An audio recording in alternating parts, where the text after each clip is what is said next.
21절에서부터 31절까지 말씀입니다. 하나님의 말씀을 받들어 봉독할 때에 살아계신 하나님의 음성을 들으시기 바랍니다. 그 예물은 그의 앞서 보내고 그는 무리 가운데서 밤을 지내다가 밤에 일어나 두 아내와 두 여종과 11 아들을 인도하여 야복나루를 건널세 그들을 인도하여 시내를 건너가게 하며 그의 소유도 건너가게 하고 야곱은 홀로 남았더니 어떤 사람이 날이 새도록 야곱과 씨름하다가 자기가 야곱을 이기지 못함을 보고 그가 야곱의 허벅지 관절을 치매 야곱의 허벅지 관절이 그 사람과 씨름할 때에 어긋났더라. 그가 이르되 날이 세려하니 나로 가게 하라. 야곱이 이르되 당신이 내게 축복하지 아니하면 가게 하지 아니하겠나이다. 그 사람이 그에게 이르되 내 이름이 무엇이냐? 그가 이르되 야곱이니이다.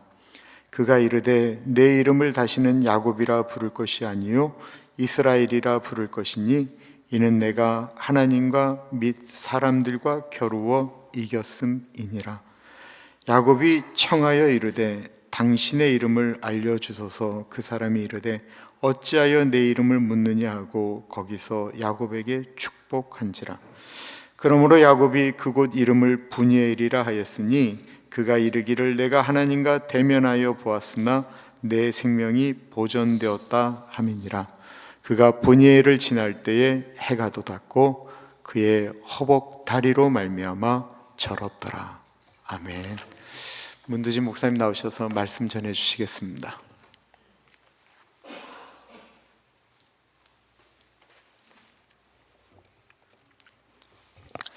네, 할렐루야. 네, 감사합니다. 우리 찬양해 주신 목사님, 기도해 주신 장로님, 또 잘 이야기해 주신 우리 목사님 너무 감사드립니다. 자, 우리 교회가 이제 연말을 맞이하고 새해를 준비하며 기도에 참 힘쓰고 있습니다. 새해 표어도 이제 기도에 관한 것이고요. 잘 아시는 것처럼 매주 수요일마다 모여서 자녀를 위한 기도, 나라를 위한 기도를 하고 있습니다. 그리고 한 달에 한 번은 우리 4050 집사님들을 중심으로 한 금요 기도회를 하고 있습니다. 지난 11월 15일 금요일 날 우리 4050 집사님들과 함께 이곳에 모여서 금요 기도회를 했었습니다. 그때는 우리가 드리는 간절한 기도, 우리가 생각하는 간절한 기도와 하나님께서 원하시는 정말 간절한 기도의 차이가 있다면 어떤 차이가 있을까라는 그런 주제로, 그리고 오늘 보신 창세기 32장 말씀으로 이렇게 말씀을 전했었습니다. 오늘 그 말씀을 잠깐 다시 전해드리려고 합니다. 오늘 본문 이렇게 시작을 하죠. 그 예물은 그의 앞서 보내고 그는 무리 가운데서 밤을 지내다가 밤에 일어나 두 아내와 두 여종과 11 아들을 인도하여 야복나루를 건널세 그들을 인도하여 시내를 건너가게 하며 그의 소유도 건너가게 하고 야곱은 홀로 남았더니. 이 말씀의 배경은 이렇습니다. 야곱이 그 외삼촌 라반의 집에서 이제 한 20년 정도를 지냈습니다. 그러다가 라반의 집에서 도망을 나오는데 자기 온 가족들, 자녀들, 소유를 갖고 도망치듯이 그 집을 나오게 되었습니다. 그리고 고향으로 돌아가는데 20년 만에 가는 고향길인데도 마음이 편치가 않았습니다. 그 이유는 형과의 관계가 아직 해결되지 않았기 때문이었습니다. 형에게 용서를 받지 못했기 때문에 그 고향으로 돌아가는 발걸음이 아주 무겁고 불편한 상황이었습니다. 그래서 혹시라도 그 형이 마음이 바뀌었을까 싶어서 먼저 사람을 보내서 알아봅니다. 그리고 이런 메시지를 보냈겠죠. 형, 제가 이제 20년 만에 돌아갑니다. 저에게 은혜를 베풀어 주세요. 그동안 있었던 일이 있었다면 다 푸시고 저를 좀 용서해 주세요. 이제 우리 같이 잘 살아봅시다. 이런 메시지를 갖고 사람을 보냅니다. 근데 그 사람이 갖고 온 답장, 소식이 어떤 것이었습니까? 너를 용서해 주겠다. 이런 것이 아니라 그 형 에서가 무려 400명의 군사를 이끌고 이리로 온다라는 그런 소식이었습니다. 한마디로 하면 내가 너를 죽이러 간다, 이런 소식을 전해드린 것입니다. 야곱의 마음이 어땠을까요? 너무 답답했겠죠. 어찌할 바를 모르고 정말 답답하고 두려운 마음밖에 없었을 것입니다.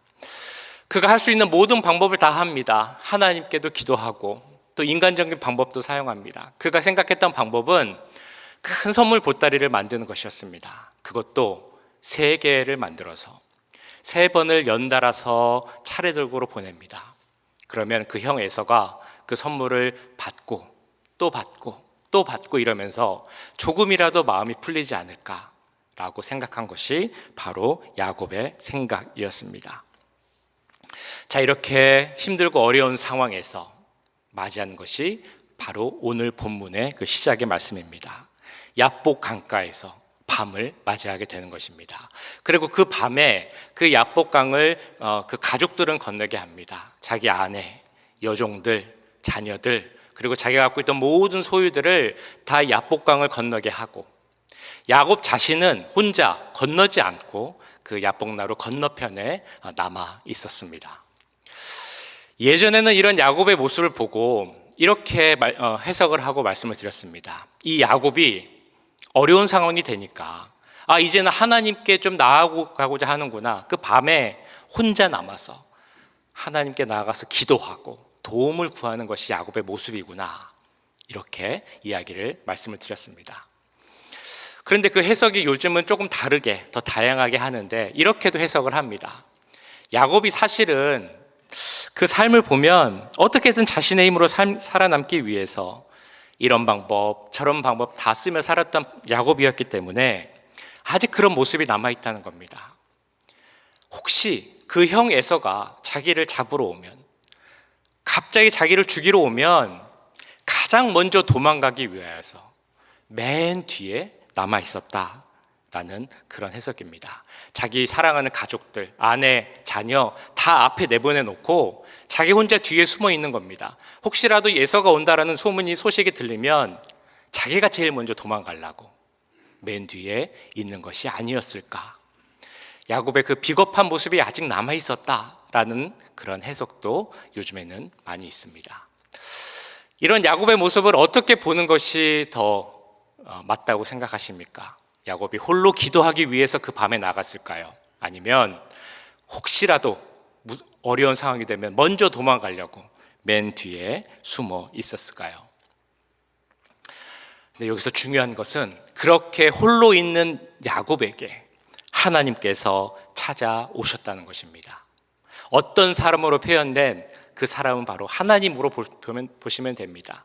그 하나님이 찾아와서 야곱과 씨름을 합니다.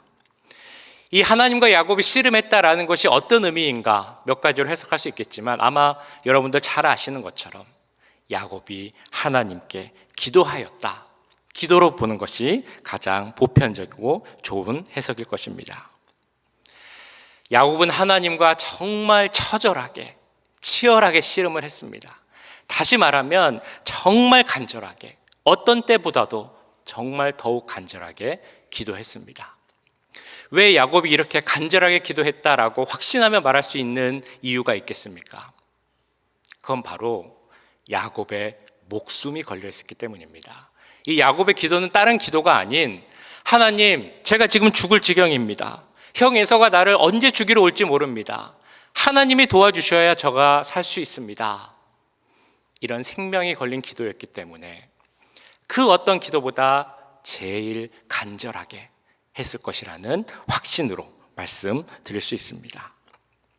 이런 상황에 대해 오늘 본문은 이렇게 말씀하고 있습니다. 야곱은 홀로 남았더니 어떤 사람이 날이 새도록 야곱과 씨름하다가 자기가 야곱을 이기지 못함을 보고 그가 야곱의 허벅지 관절을 치매 야곱의 허벅지 관절이 그 사람과 씨름할 때 어긋났더라.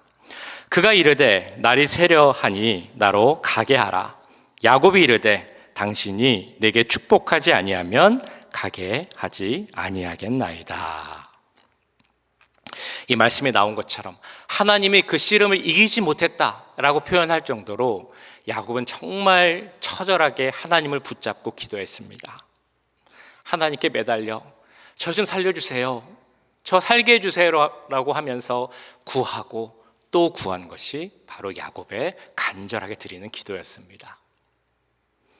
그리고 하나님은 그 야곱의 기도를 들으시고 응답하셨습니다. 그래서 다음 장인 33장 4절을 보시면 이 야곱이 어떻게 응답을 받았는지 이렇게 나옵니다. 에서가 달려와서 그를 맞이하여 안고 목을 어긋 맞추어 그와 입 맞추고 서로 우니라. 다음날 만난 형 에서와 동생 야곱은 서로 안고 목을 어긋나게 껴안으면서 입 맞추었다라고 나옵니다. 이것은 유대 그 문화에서 가장 사랑하고 좋아하는 사람을 환영할 때 보여주는 그런 모습입니다. 형 에서가 야곱을 환영한 것입니다. 그리고 서로 울었다라고 나오죠. 진정한 용서와 화해가 일어난 그런 모습입니다. 심지어 에서는 이렇게 말합니다. 그 전에 야곱이 보냈던 그 선물들을 바라보면서 무슨 그런 선물을 보내느냐, 그것이 무슨 필요가 있겠느냐, 너가 여기 이렇게 있는 것이 선물이다. 너와 너의 자녀, 가족들이 우리와 함께 있을 수 있는 것이 가장 귀한 선물이다 라고 말을 합니다. 이제 나와 같이 가서 나와 함께 살자 라고 에서가 야곱에게 이야기를 합니다.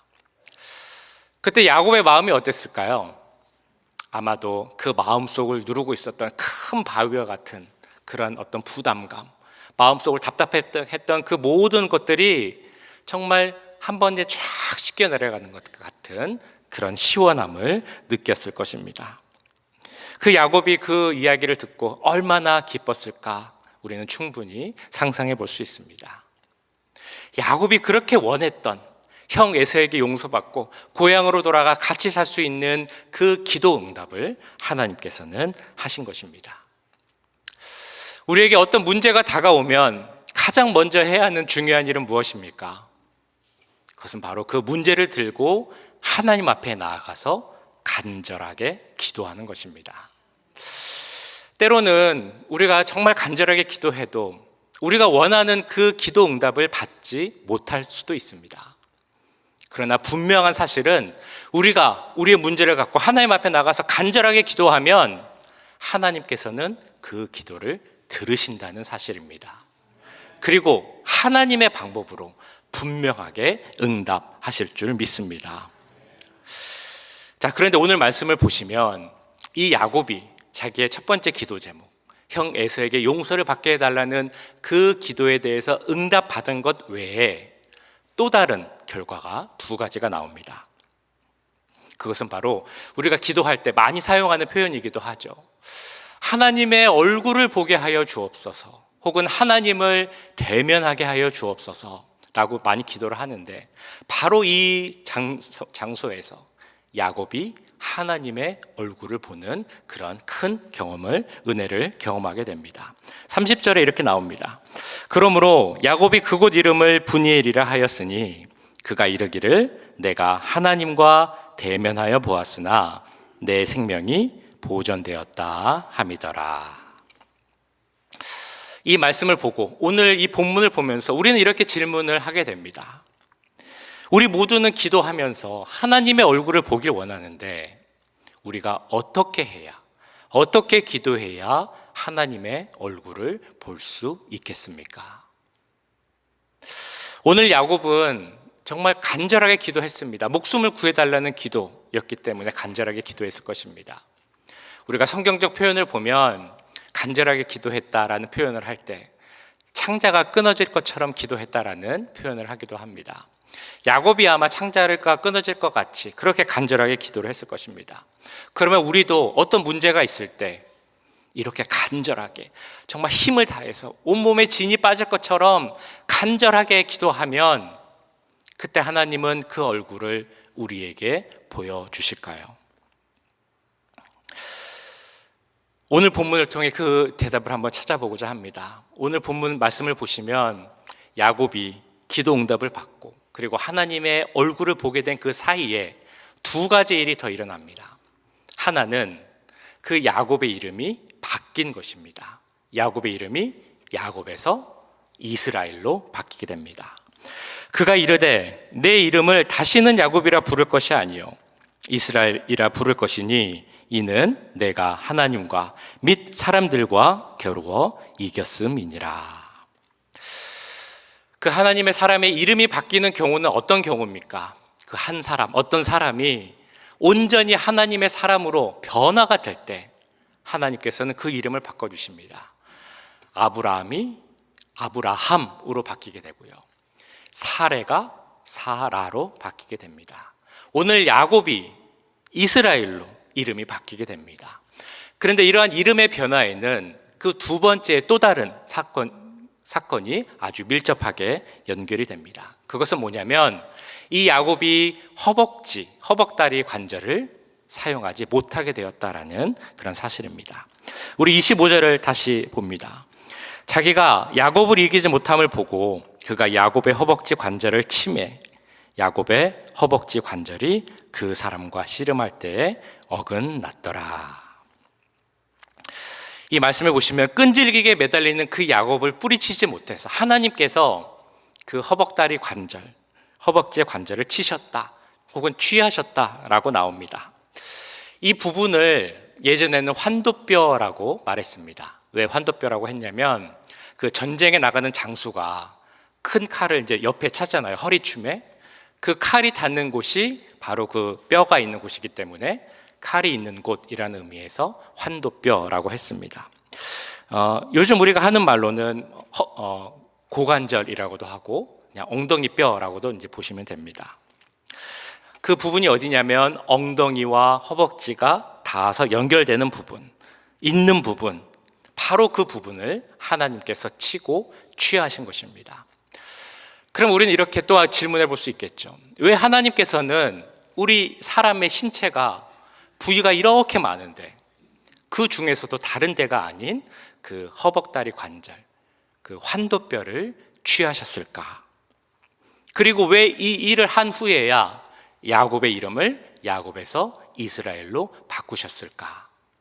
이런 질문을 해볼 수 있을 것입니다. 자, 여기서 말하는 허벅지 관절, 이 환도뼈는 사람의 몸의 중심을 잡아주는 아주 중요한 그런 자리입니다. 내 몸을 지탱하고 내 몸의 중심을 잡는 허리와 엉덩이를 받쳐주는 그런 곳입니다. 그러니까 여기에 사람의 무게 중심이 있습니다. 혹은 그 중심을 받쳐주는 가장 중요한 부분입니다. 그래서 이 부분을 유지하지 못하면, 이 부분에 문제가 생기면 사람의 몸의 중심을 잡지 못하는 그런 문제가 생기게 됩니다. 야곱이라는 그 이름의 뜻이 무엇이었습니까? 기억나시나요? 발 뒤꿈치를 잡은 자라는 뜻이 있습니다. 이 이름이 이제 나타내고 있는 것처럼 야곱의 삶의 중심에는 다른 누가 아닌 그 야곱 자신이 있었습니다. 태어날 때부터 그는 이 세상에 먼저 나오기 위해서 그 형 에서의 발뒤꿈치를 잡은 자가 바로 야곱이었습니다. 태어난 후에도 그 장자권을 갖기 위해서, 장자의 축복을 갖기 위해서 얼마나 힘쓰고 노력했는지 모릅니다. 나중에 아내를 얻기 위해서, 재산을 얻기 위해서도 그 자신이 삶의 중심이 되어서 주인이 되어서 자기가 자기 힘으로 무엇이든지 해보려고 했던 사람이 바로 이 야곱이었습니다. 내 힘으로, 내 능력으로 이루어 가려고 했던 것이 바로 야곱의 모습이었다는 것입니다. 그러다 보니까 어떻게든 내 힘으로 이루려다 보니까 거짓말도 해야 되고 속임수도 써야 하고 때로는 비겁하기도 해야 됐던 것이 바로 야곱의 모습이었죠. 그래서 이렇게 보면 오늘 그 말씀 본문에 나온 그 야복강가에 혼자 남아있던 야곱, 그 야곱이 남아있었던 것은 제가 보기엔 기도하려고 있었다기보다는 아직까지는 그 비겁함이 있었기 때문에 그 자리에 홀로 뒤에 있었던 것이 아닐까 생각이 되기도 합니다. 그런데 그런 그에게 오늘 하나님이 찾아오신 것입니다. 성경 말씀에서는 이 야곱이 하나님을 놓지 않은 것처럼 표현되어 있지만 사실은 하나님께서 이 야곱의 중심을 취하셨습니다. 하나님께서 무엇을 취하셨다고요? 그 야곱의 중심, 그 허벅다리 관절, 환도뼈로 표현된 그의 중심과 그의 삶을 취하신 것입니다. 그의 삶을 취하면서 하나님은 분명히 이렇게 말씀하셨을 것입니다. 야곱아, 너는 두려워하지 말라. 내가 너를 구속하였고 내가 너를 지명하여 불렀나니 너는 내 것이라. 이 일이 있은 후에 야곱은 다리를 절뚝거리게 됩니다. 그는 절뚝거리며 걸을 때마다 아마 이렇게 생각하고 고백했을 것입니다. 내 중심에는 하나님이 계십니다. 내 삶은 내 것이 아니라 하나님의 것입니다. 이제 내가 할 수 있는 것은 아무것도 없습니다. 하나님만이 하실 수 있습니다. 이것이 야곱의 고백인 줄 믿습니다. 이렇게 야곱의 중심을 취하신 후에 하나님은 그 이름을 야곱에서 이스라엘로 바꾸셨습니다. 이스라엘이라는 이름의 뜻은 오늘 본문에 따르면 그가 하나님과 겨루어 이겼다라는 그런 뜻이 있습니다. 근데 이스라엘이라는 단어의 그 원래 뜻을 또 찾아보면 그 단어에는 하나님이 지배하신다라는 이 뜻이 있는 단어입니다. 야곱의 이름이 야곱에서 이스라엘로 바뀐 것은 내가 내 힘으로 발뒤꿈치도 잡고 무엇이든지 해보려고 했던 그 야곱의 모습에서 이제는 이스라엘, 즉 하나님의 지배하심을 받는 그런 사람, 하나님의 사람이 되었다라는 그런 의미입니다. 그리고 그때, 즉 나의 모든 것을 내어드리고 하나님이 나의 중심이시고 나의 주인이십니다 라는 고백을 드렸을 때, 그때 하나님께서는 야곱에게 그 얼굴을 보여주신 것입니다. 뿐만 아니라 하나님을 주인 삶은 그 야곱의 모든 삶을 하나님은 책임지셨습니다. 자, 이렇게 보면 하나님의 얼굴을 볼 수 있는 진짜 간절한 기도가 무엇인가? 우리는 이렇게 생각해 볼 수 있습니다. 그것은 바로 나 자신을 하나님께 드리는 기도. 이것이 바로 하나님의 얼굴을 보는 간절한 기도임을 믿습니다. 우리는 이렇게 고백해야 합니다. 하나님, 나의 중심에는 내가 아니라 하나님이 계십니다. 내 삶의 주인은 내가 아니라 하나님이십니다. 내 삶을 하나님께 드립니다. 하나님께서 인도하시는 대로 제가 순종하며 가겠습니다. 이런 고백의 기도를 드릴 때 우리 모두가 하나님의 얼굴을 볼 수 있는 그 은혜가 임하게 될 줄 믿습니다.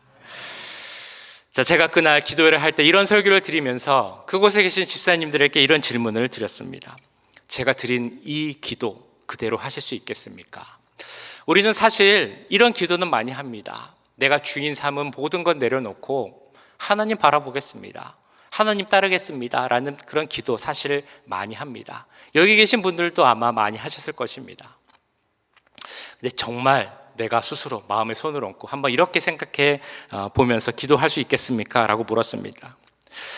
진짜 내가 중심이 아닌 하나님 중심의 삶을 살 수 있겠습니까? 내가 지금 손에 쥐고 있는 것들 다 손을 펴서 내려놓으라고 하면 내려놓을 수 있겠습니까? 내가 지금 누리고 있는 그 많은 것들 다 포기하라고 한다면, 내가 살아가고 있는 그 모든 많은 것들을 다 포기하고 하나님을 위해서 버리라고 한다면 정말 하나님을 위해서 그것을 포기할 수 있겠습니까? 라는 질문을 드렸었습니다. 자, 그런데 이 설교를 준비할 때 사실은 제 마음속에도 걸리고 부담되는 것이 있었습니다. 그것은 뭐냐면 제가 설교자로서 이런 설교를 할 때 제가 먼저 준비가 되어서 저 스스로에게 질문을 했을 때 당연히 저는 그렇게 합니다 라는 대답을 해야 되는데 내가 정말 그렇게 할 수 있을까라는 생각이 들었기 때문입니다. 우리 집사님께 드렸던 질문, 손에 쥐고 있는 것을 다 펴서 포기할 수 있고 내가 누리고 사랑하는 것들을 다 포기할 수 있습니까? 라는 그 질문에 내가 정말 대답할 수 있을까? 라는 생각이 들었습니다. 그리고 이러한 마음의 부담은 사실은 그 예전부터 조금씩 커지고 있었습니다. 그래서 예전으로 좀 거슬러 올라가다 보면 이제 2011년으로 올라가게 되는데요. 제가 2008년도에 미국의 보스턴에 처음 와서 이제 보스턴에서 한 2년여의 생활을 마치고 한국으로 이제 돌아갔습니다. 그래서 가족과 함께 이제 캘리포니아로 오는 것을 계획하고 있었는데요. 그때 저에게 조금 이제 저희 가정에 어려움이 생겼습니다. 그래서 그 어려움으로 인하여서 미국을 다시 와야 되나 말아야 되나 라는 그 고민이 생겼습니다. 아무리 기도해도 제가 응답을 받을 수가 없어서 그때는 저희 아내와 함께 기도원에 들어가서 한 2주 정도 금식 기도를 하면서 하나님의 응답을 구했습니다. 2주가 지난 후에 저희가 받은 하나님의 응답은 미국에 다시 가라라는 응답을 받았습니다. 그래서 이제 미국에 다시 오게 되었죠. 근데 그때 제가 하나님께 드렸던 기도가 있습니다. 그것은 뭐냐면, 하나님, 제가 미국 생활이 마무리되면 그때 저는 선교를 가겠습니다 라는 기도를 드렸습니다. 근데 그런 기도를 했지만 이제 미국 생활을 하면서 그 제가 드렸던 기도는 많이 이제 잊어버리고 살았습니다. 근데 언제부터인지 정확하게 기억은 안 나지만 대략 2024년이 들어오면서 그때였던 것 같습니다. 그런 마음의 부담, 내가 그 기도를 다시 해야 되는 거 아닌가? 하나님의 뜻이 어디 있는지 찾아야 되는 것은 아닌가? 라는 부담이 조금씩 커지기 시작했습니다. 근데 한편으로는 이제 그것을 모른 척 하면서 살았죠. 왜냐하면 내가 지금 하나님, 제가 그때 그 기도를 드렸으니 제가 다시 기도를 드립니다. 하나님 선교 보내시면 가겠습니다 라고 기도를 했다가 하나님께서 그래, 네가 그렇게 기도했으니 지금 당장 선교를 떠나라 라고 하면 어떻게 해야 되지? 내가 지금 아는 분도 없고 아는 선교지도 없고 준비도 안 된 것 같은데 어떻게 해야 되나? 지금은 아직 아니지 않나? 라는 핑계를 대면서 그냥 모른 척하고 살았습니다. 그런데 저도 이 마음속의 부담이 시간이 지날수록 저에게 이제 커지는 것입니다. 그러면서 이 야곱에 대한 설교, 즉 나의 모든 것을 주님께 드리고 주님이 주인입니다라는 고백을 드리고 그렇게 기도하셔야 합니다라고 설교를 해야 되는데 내가 어떻게 나도 안 그러면서 그런 설교를 할 수 있을까라는 생각을 하면서 이제 마음의 결단을 하게 되었습니다. 그 설교를 하고 기도하는 날 나도 다시 하나님께 기도해야겠다라는 그런 생각을 했고요. 그 기도의 날 함께 기도할 때 저도 이 자리에서 무릎을 꿇고 하나님께 이렇게 기도했습니다. 하나님, 제가 어떻게 하나님 이기겠습니까? 오늘 제가 한 설교에 부끄럽지 않은 그런 제가 되도록 하겠습니다. 나의 중심을 취하여 주시고 나의 삶의 주인이 되어 주시옵소서. 내가 하나님께 완전히 속한 자로 살겠습니다. 그래서 이제 앞으로는 어디로 가라고 하시든지 제가 가겠고 무엇을 하라고 하시든지 제가 그대로 순종하겠습니다 라는 그 기도를 드렸습니다. 그리고 어떤 일이 일어났을까요? 하나님의 응답이, 하나님의 얼굴이 어떻게 저에게 나타났을까요? 그게 제가 그런 기도를 드린 날이 11월 15일 금요일이었습니다. 그 다음 주 목요일, 그러니까 21일이죠. 그때 우리 김인철 목사님을 통해서 가든그루브에 있는 한 교회에서 담임 목사를 구하고 있다라는 소식을 듣게 됩니다. 그 이야기를 들은 게 목요일인데 그 다음 주 화요일 26일에 그 교회 분들을 만나게 됩니다. 그리고 그 화요일 첫 만남이 있은 후 그 다음 주 수요일 날, 그러니까 12월 4일입니다. 그 교회의 당회 장로님들을 모두 만나게 되고 그 자리에서 담임 목사로 결정이 되었습니다. 정말 빠르게 진행이 되었죠. 그래서 아마 잘 그 소식을 모르셨을 수도 있을 것 같습니다. 일이 이렇게 진행되어져 가는 것을 보면서 저는 스스로 이렇게 생각을 했습니다. 아, 내가 참 야곱 같구나. 내 삶을 돌아보면 그동안 내가 내 힘으로 무엇이든지 해보려고, 어떻게든 해보려고 노력을 했습니다. 인간의 방법으로 어떻게 문제 해결을 찾아보려고도 하고 사람에게서 구할 수 있는 도움을 얻고자 여기저기 뛰어다니기도 했습니다. 그런데 돌아보면 그때는 참 일이 진행되지 않았습니다. 이룰 수 있는 것이 사실은 별로 없었습니다. 그런데 제가 다 내려놓고 하나님, 제가 제 모든 것을 다 내려놓습니다. 이제 하나님께서 하나님 마음대로 뜻대로 하세요 하니까 하나님께서 그 모든 일을 다 진행해 놓으신 것입니다. 하나님이 주인이십니다 라고 고백했더니 하나님께서 모든 것을 책임지셨습니다. 그래서 이렇게 이런 과정과 결과가 나와서 이제 가게 되는 것이 우리 목사님도 얘기해 주셨지만 가든그룹에 있는 남가주 우리 교회에서 다음 주부터 사역을 시작하게 되었습니다. 이런 과정이 있었기에 저는 분명 하나님께서 그곳으로 보내셨음을 믿습니다. 물론 하나님께서 보내셨다고 해서 그곳에 꽃길만 있는 것은 아니라는 것을 저도 알고 여러분도 아실 것입니다. 때로는 힘든 시간도 있을 것이고 어려운 부분도 있을 것이고 낙심할 때도 있을 것이고 실망할 때도 있을 것입니다. 할 일이 너무 많을 수도 있습니다. 근데 반대로 생각하면 할 일이 많다는 것은 가서 제가 할 수 있는 일도 많다는 그런 의미입니다. 제가 기도한 것처럼 제가 선교사가 되려면 되겠고 어디로 가라고 하면 어디든지 가겠습니다 라고 분명히 고백했기 때문에 그 마음으로 가면 정말 감사하며 모든 그 사역을 충분히 감당하게 될 줄 믿습니다. 참 그래서 가는 것이 너무 감사하지만 한편으로는 우리 오렌지 가나안교회가 드리는 이 은혜로운 예배를 이제 다시 드리지 못한다는 것은 참 아쉬운 마음이 듭니다. 우리 예배가 참 그리울 것입니다. 특별히 우리 이 앞에서 이제 예배 인도를 할 때 보면 우리가 예배 처음에 왕이신 나의 하나님을 찬양합니다. 그래서 많은 분들이 손을 들고 고백하죠. 특히 어르신들도 함께 손을 들고 찬양하며 기도로 고백합니다. 왕이신 나의 하나님, 내가 주를 높이고 영원히 주의 이름을 송축하겠습니다. 그러한 찬양을 드리시는 모습을 보면 제 마음이 뭉클하고 감동할 때가 있습니다. 이렇게 우리가 드리는 이 찬양의 모습이 하나님이 내 중심이십니다. 내 삶의 주인이십니다라는 그런 믿음의 그리고 삶의 고백으로 이어지길 간절히 바랍니다. 내가 너를 구속하였고 내가 너를 지명하여 불렀나니 너는 내 것이라. 지금도 말씀하시는 그 하나님의 음성을 듣고 그 음성대로 순종할 수 있는 우리 모두가 되길 간절히 바랍니다. 이런 기도를 드림으로 그렇게 기도하시는 자에게 주시는 하나님의 축복, 즉 그 얼굴을 보고 하나님을 대면하는 그 큰 축복이 이 자리에 계신 모든 분들에게 임할 수 있기를 기도합니다.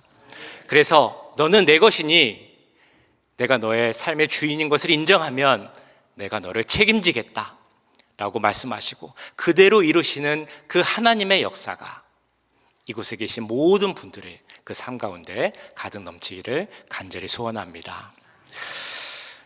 우리 지난 3년 정도 되는 시간 우리 좋은 교회에서 사역할 수 있게 하신 하나님께 감사드립니다. 우리 김인철 목사님과 좋은 사역자들과 함께 사역할 수 있어서 너무 감사한 시간이었습니다. 이 자리에 계신 모든 성도님들, 장로님, 집사님 그리고 우리 권사님들 함께 신앙생활하고 함께 예배 드릴 수 있는 그 시간 너무 귀하고 감사한 시간이었습니다. 이 자리에 계신 모든 분들에게 앞으로도 하나님께서 주시는 그 크신 은혜와 풍성한 축복이 삶 가운데 가득 넘치시기를 주님의 이름으로 간절히 축원합니다. 기도하겠습니다.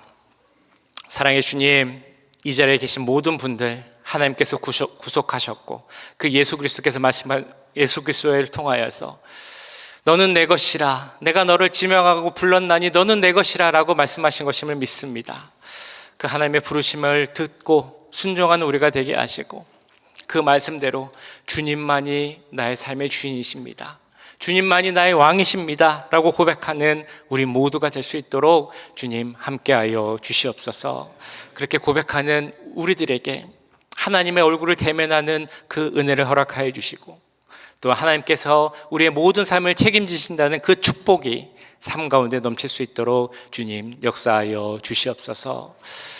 우리 모든 귀한 분들 하나님께서 항상 동행하여 주시고 눈동자와 같이 지켜보호하여 주시고 그래서 하나님의 크신 은혜와 축복이 날마다의 삶 가운데 가득 넘칠 수 있도록 역사하여 주시옵소서. 모든 것 감사드리며 우리 구주 예수 그리스도의 이름으로 기도하옵나이다. 아멘.